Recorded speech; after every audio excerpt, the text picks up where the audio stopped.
Gujarat #1 Engineering University, Sankalchand Patel University.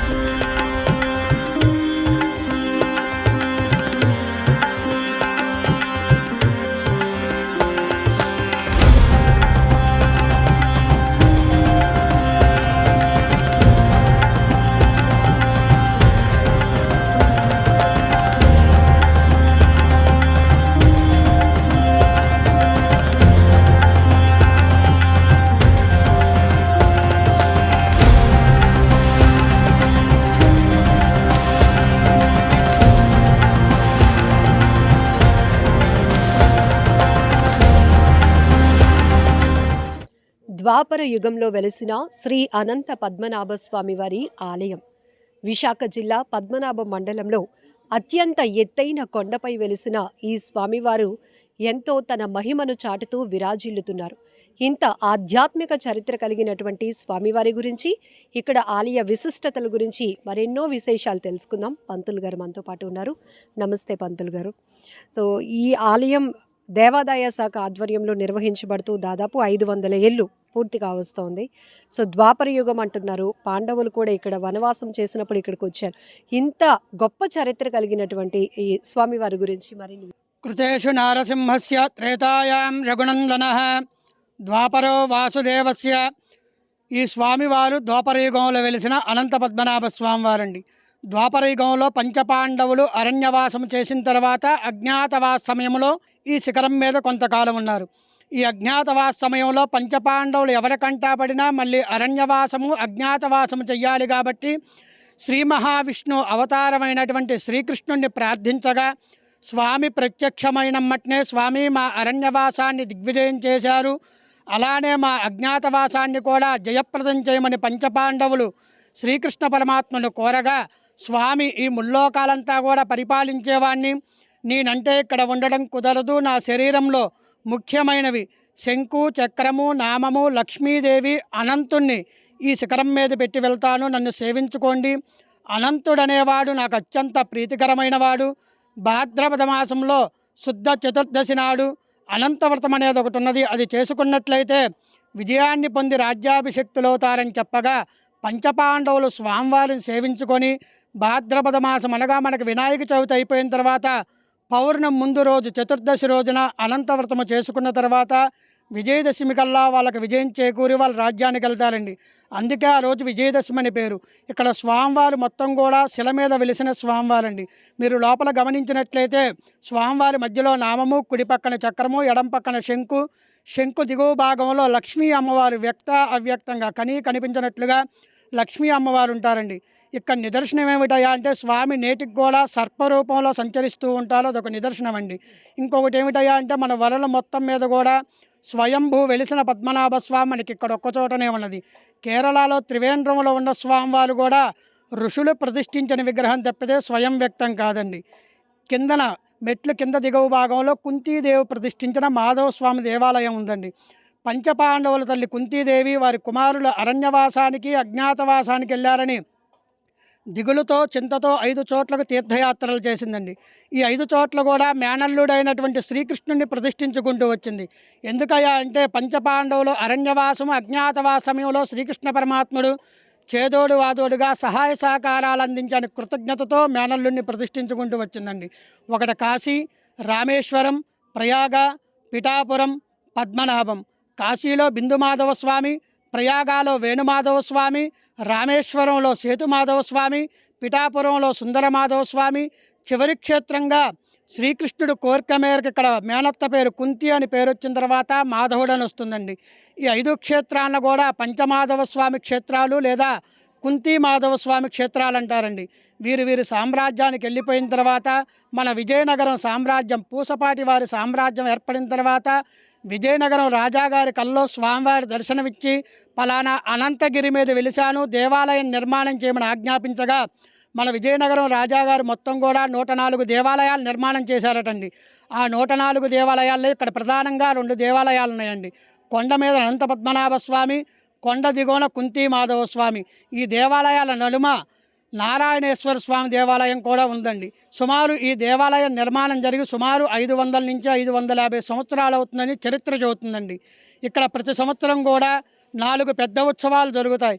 భాద్రపద మాసంలో అనంత పద్మనాభ స్వామి వ్రతాలు, ఆశ్వీజ మాసంలో స్వామివారి పవిత్రోత్సవాలు, కార్తీక మాసంలో రాత్రిపూట అమావాస్య కలిగిన రోజున ఈ 1278 మెట్లకు కూడా తైల దీపాలంకరణ సేవ అనగా కోటి దీపోత్సవం జరుగుతుందండి. ఫాల్గుణ మాసంలో ఏకాదశి కళ్యాణం, త్రయోదశికి తెప్పోత్సవం, పౌర్ణమికి రథయాత్ర కార్యక్రమాలు జరుగుతాయండి.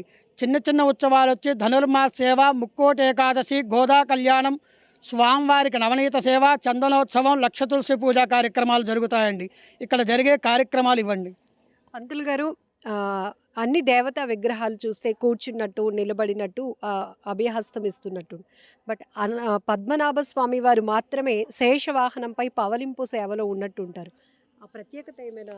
ఇక్కడ మీరు గమనించే ఉంటారండి, మనకి పంచపాండవులు అజ్ఞాతవాసం చేసే సమయంలో స్వామివారిని కోరగా, నేనంటే ఇక్కడ ఉండటం కుదరదు, నా శరీరంలో ముఖ్యమైనవి శంకు చక్ర నామాలు ఇక్కడ పెట్టి వెళ్తాను, నన్ను సేవించుకోండి అని చెప్పారు కదా. స్వామివారి శరీరంలో ముఖ్యమైనవి శంకు చక్ర నామాలు, లక్ష్మీదేవిని, అనంతుణ్ణి ఆ రూపంలో అలా శిల మీద పెట్టి వెళ్ళారండి. అదొక నిదర్శనం అండి. అంటే ప్రత్యేకంగా కార్తీక మాసంలో జరిగే దీపోత్సవాలు, మెట్ల మార్గాలను శుభ్రం చేస్తూ, పసుపు కుంకుమలు రాస్తూ మహిళలు అందరూ కూడా చిన్న పిల్లలతో సహా పార్టిసిపేట్ చేస్తారు, పాల్గొంటారు స్వామివారి ఆశీర్వాదం కోసం. ఏంటి ఆ ప్రత్యేకత ఏంటి? ఏంటంటే మనకి ఈ మాసాల్లో కన్నా అన్నిటిలో కన్నా కార్తీక మాసం విశిష్టమైనదండి. అందుకని ఈ నెల రోజులు మనం కార్తీక మాసం చేయలేని పుణ్య ఫలితం ఆ రోజు స్వామివారి మెట్లు దీపాలంకరణ సేవలో పాల్గొంటే ఆ పుణ్య ఫలితం దక్కుతుందని అదొక విశేషమైన నమ్మకం అండి. సో ఇది స్వామివారి గురించి చాలా విశిష్టత. ఇక ఈ ఆలయ పరిసర ప్రాంతాల గురించి చెప్పుకోవాలంటే, కింద నుంచి మనం కొండపైకి వస్తున్నంతసేపు కన్నుల పండుగ అనిపిస్తుంది. ఎంతో ఆహ్లాదకరమైన వాతావరణంలో చుట్టూ పంట పొలాలు కనిపిస్తున్నాయి. ఎటు చూసిన మొత్తం పూర్తిగా దట్టమైన అడవిని తలపించే విధంగా గ్రీనరీ కనపడుతోంది. 3.5 కిలోమీటర్ల పాటు ఉన్న ఘాట్ రోడ్డు కూడా ఇప్పుడు వచ్చే భక్తులకు ఎటువంటి ఇబ్బంది లేకుండా భద్రత దృష్ట్యా కూడా అన్ని ఏర్పాట్లు చేయడం కూడా జరుగుతోంది. ఈ గ్రామానికి సంబంధించినటువంటి సర్పంచ్ గారు కూడా మనతో పాటు ఉన్నారు. ఇప్పుడిప్పుడు ఇంకాస్త బాగా ప్రాచుర్యంలోనికి వెళ్తూ పద్మనాభ స్వామి వారికి దర్శనానికి భక్తుల తాకిడి కూడా పెరుగుతోంది. ఘాట్ రోడ్డుకి ఇరువైపులా కూడా ఎలాంటి ఇబ్బంది లేకుండా అన్ని ఏర్పాట్లు చేస్తూ వస్తున్నారు. మీరేం చెప్తారు భక్తులకి? ఇలాంటి చరిత్ర కలిగినటువంటి ఆలయాలు ఇంకా ఇంకా జనాల్లోనికి వెళ్ళాలి. ఓం పద్మనాభాయ నమః. ఈ అనంత పద్మనాభ స్వామి పిలిస్తే పలుకుతాడని ప్రతి మనసులో కూడా ఉంది భక్తుల 50 మందిలో. ఎందుకంటే మనకి ఈ భారతదేశంలో స్వయంగా వెలసిన అనంత పద్మనాభ స్వామి ఈ పద్మనాభ గ్రామంలో కలిగి ఉన్నారు. దానివల్ల ఏంటంటే ప్రతి భక్తులకి కూడా అనంతుడు అనగా చాలామందికి నమ్మకం. ఎందుకంటే ఏం కోరుకున్నా కోరిక నెరవేరుతుందని ఒక నమ్మకం. ఈరోజు ఈ ఘాట్ రోడ్డు సుమారు 20 సంవత్సరాలు బట్టి కలండి. దాన్ని మొత్తం ఏ గవర్నమెంట్ అయినా ఈరోజు పూర్తయింది. దీనివల్ల మనకి విజయవాడ నుండి అవని, రాజమండ్రి నుండి, హైదరాబాద్ నుండి కూడా వచ్చారండి. ఎందుకంటే ఈ స్వామి అంటే ప్రతి ఒక్కరికి కూడా అనలేని ఇదండి నమ్మకం. అందువల్ల ఏంటంటే ఈ పద్మనాభంకి చరిత్ర ఉందండి. ఇక్కడ మన అల్లూరు సీతారామరాజు గారు పుట్టిన స్థలం ఇక్కడ పక్కనే పాండ్రింగ్ అని దగ్గరే అది.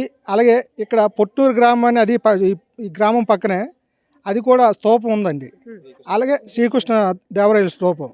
అలాగే మనకి ఇక్కడ 2వ యువ మహారాజు యుద్ధ చరిత్ర కూడా జరిగిందండి. సుమారు 3000 మందిని ఇక్కడ వాళ్ళు సంహరించడం జరిగిందండి. అంత చరిత్ర ఉంది సార్ ఈ పద్మనాభం గ్రామానికి. అలాగే మన అనంత పద్మనాభ స్వామి ఈ కొండపైన పాండవులు కూడా ఇక్కడ అజ్ఞాతవాసం చేయడం జరిగింది. ఆ పుణ్యక్షేత్రంలో వాళ్ళు పాండవులు అంటే వాళ్ళు చాలా నమ్మకమైన మనకి ఇది, వాళ్ళు మనకు కనబడరు. అయితే ఇక్కడ గృహ కూడా కింద నుండి మన గోస్తానికి ఉండి స్నానంకి వెళ్ళేవారండి. గృహ కూడా ఉందండి ఇక్కడ నుండి గోస్తాని నదికి కిందకి. అంటే ఇప్పుడు దాని చుట్టూ పెద్ద రాయి పెట్టేశారండి, అది వెళ్ళడానికి కూడా అవ్వదు. ఒకప్పుడు ఉండేదండి.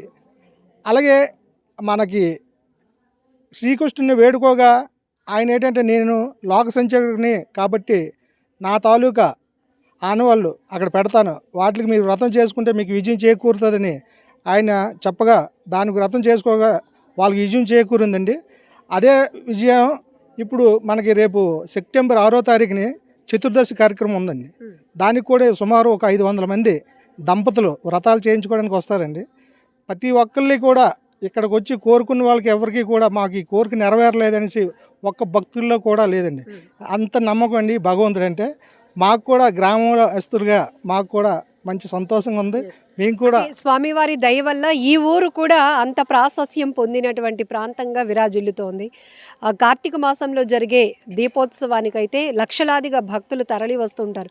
మొత్తం పద్మనాభం ఈ గ్రామం అంతా కూడా ఎంతో ఆధ్యాత్మికంగా ఒక జాతరని తలపించే విధంగా ఉంది. అంటే ఆ భగవంతుడి ఎంత నమ్మకంగా మేము అందుకు చెప్పగలం అంటే అమ్మా, ఈ చుట్టుపక్కలంతా అంతో ఎంత ఆస్తిపరులు. పద్మనాభంలో కనీసం ఒక సెంటు భూమి కూడా లేకుండా 80% లేబరే ఉన్నారు. వాళ్ళు కూడా ఈ రోజుకి ఏ రోజు కూడా 3 పూట్ల తిండికి దేనికి ఇబ్బంది లేకుండా ఆ స్వామివారి సన్నిధి పాదాల దగ్గర ఉండడం వల్ల మాకు ఎటువంటి లోటు లేదని ఒక నమ్మకం అమ్మ. అందువల్ల ఏంటంటే స్వామివారు అంటే ప్రతి ఒక్కరికి కూడా ఇది. ఆ తర్వాత ఇప్పుడు మనకి దీపోత్సవ కార్యక్రమం అనేది ఇంచుమించు సుమారు 150 మంది వస్తారమ్మా. అయితే ఒకప్పుడు ఏంటంటే ఒక 1000 ఉండేది, ఒక 2016 వరకు 1000 రూపాయలు ఇస్తే 500 దేవుడికి, 500 మళ్ళీ గిఫ్ట్ పూర్వకంగా భక్తులకి వెళ్ళేదమ్మా. అదేంటంటే మన బ్రహ్మరమ్మ గారని సింహాచలం దేవస్థానం ఈవో గారు దాన్ని క్లోజ్ చేసి ఎంతైనా మేము ఖర్చు పెడతాం, మీరు మాకు సహకారం చేయండి అని చెప్తే అప్పటి నుండి కూడా సింహాచలం దేవస్థానం పెట్టుకుండేది. ఆ తర్వాత ఒక 3-4 సంవత్సరాలు పెట్టి వాళ్ళు కూడా వదిలేశారు. మన పద్మనాభస్వామి ఎండోమెంట్ దేవస్థానంలో డబ్బులు లేకపోయినా అంత ఇంత డొనేషను మిగతాది కూడా ఆ దేవస్థానం కూడా పెట్టుకొని ఆ కార్యక్రమాన్ని ఇప్పుడు కూడా విజయం బాగా ఒక సంవత్సరానికి ఒక సంవత్సరం బాగా విజయం చేకూరుతుంది. ఎందుకంటే మన కరోనాలో 3 సంవత్సరాలు కొంచెం అంటే డిపార్ట్మెంట్ ఆపేమంది గవర్నమెంట్, ఎందుకంటే కరోనా టైంలో. అప్పటి నుండి కొంచెం తగ్గింది కానీ ఇప్పుడు మళ్ళీ పుంజుకుంది. చాలా చక్కగా జరుగుతుంది. ఒకసారి వచ్చేవాళ్ళు మళ్ళీ వద్దాం అనే ఉత్సాహంతో వాళ్ళ చుట్టుపక్కల ఉన్న స్నేహితులు వాళ్ళు కూడా తీసుకొని వస్తున్నారు. ఎందుకంటే భగవంతుడి మీద మనిషి మీద అయినా ఎప్పుడైనా స్వామివారి ఇక్కడ ఉన్నారు అనే నమ్మకానికి నిదర్శనంగా ఒక సర్పం కూడా సంచరిస్తూ ఉంటుందని పంతులు గారు చెప్పారు. అది నిజంగా వాస్తవం. ఎందుకంటే మేము కూడా చిన్నప్పుడు మా నాన్నగారు అదే సంక్రాంతికి తీసుకొచ్చారు. సిగిల్ దీపం పెట్టడం అలవాటు అండి మా ఊర్లో ప్రతి ఇంట్లో. వాళ్ళు మన గుర్రాపండి వచ్చి తీసుకొచ్చేవారు. మేము కూడా కళ్ళారా చూసామమ్మా. మేము చూడగానే మళ్ళీ రెండోసారి చూసేసరికి మాయమైపోయింది. అది మాత్రం పక్కా నిదర్శనమ్మా, 100 పాలు మేము చెప్పగలం. అది మాత్రం సర్పం మాత్రం సెంచరీ వెళ్తుంది. ఈ వైజాగ్కి సుమారు ఒక 40 కిలోమీటర్ల దగ్గరలో ఉందమ్మా. అలాగే మనకి ఎయిర్పోర్టు భోగాపురం దగ్గరికి 20 కిలోమీటర్ల దగ్గరలోనే ఈ అనంత పద్మనాభ స్వామి వెలిశారు. విజయనగరం అయితే 15 కిలోమీటర్లే. ఎందుకంటే తగరపులసు అయితే 16. ఈ చుట్టుపక్కల ఎక్కడైనా ఆ స్వామివారికి దగ్గరలో ఉన్నారు కాబట్టి ఎవరు, ఎందుకంటే చాలామంది భక్తులు ఈరోజు చాలా జిల్లాల నుండి వచ్చి మేము చూస్తే రోడ్డు అయిన తర్వాత రోజు అయితే సుమారు ఇంచుమించు ఒక 500 భక్తులు కూడా వస్తుంటారు. ఎందుకంటే అందుకే మాకు ఆ స్వామివారు ఒకసారి చూసి వెళ్ళేవారు, మళ్ళీ రెండోసారి రావడం మానలేదు. అంత నమ్మకం అమ్మ స్వామివారు అంటే. ఎందుకంటే ఎవరికైనా పిలిస్తే పలుకుతారని ఒక నమ్మకం ఉంది ప్రతి భక్తుల్లో. అందుకు మేము చెప్పగలం గ్యారెంటీగా. And for more videos, please subscribe to iDream. Please subscribe to iDream. Please subscribe iDream. And please subscribe to iDream. For more videos, subscribe to iDream. please like, share and subscribe to the channel. Congratulations, iDream. Subscribe to iDream. Subscribe to iDream. So subscribe to iDream Media. iDream ki iDream team andarki huge congratulations. Please subscribe iDream Media. Please subscribe to iDream. Subscribe iDream. Please subscribe to iDream. iDream అంటే నా కళల channel subscribe చేసుకున్న నోరు తిరుగుతలేదు. మీరైతే గంట గుర్తు కొట్టండి. For more such videos, please subscribe to iDream. Subscribe to iDream. Please subscribe to iDream. Please subscribe iDream Media. Please do subscribe to iDream. Please subscribe to iDream Media. For best entertainment and information, please subscribe iDream. And don't forget to subscribe to iDream.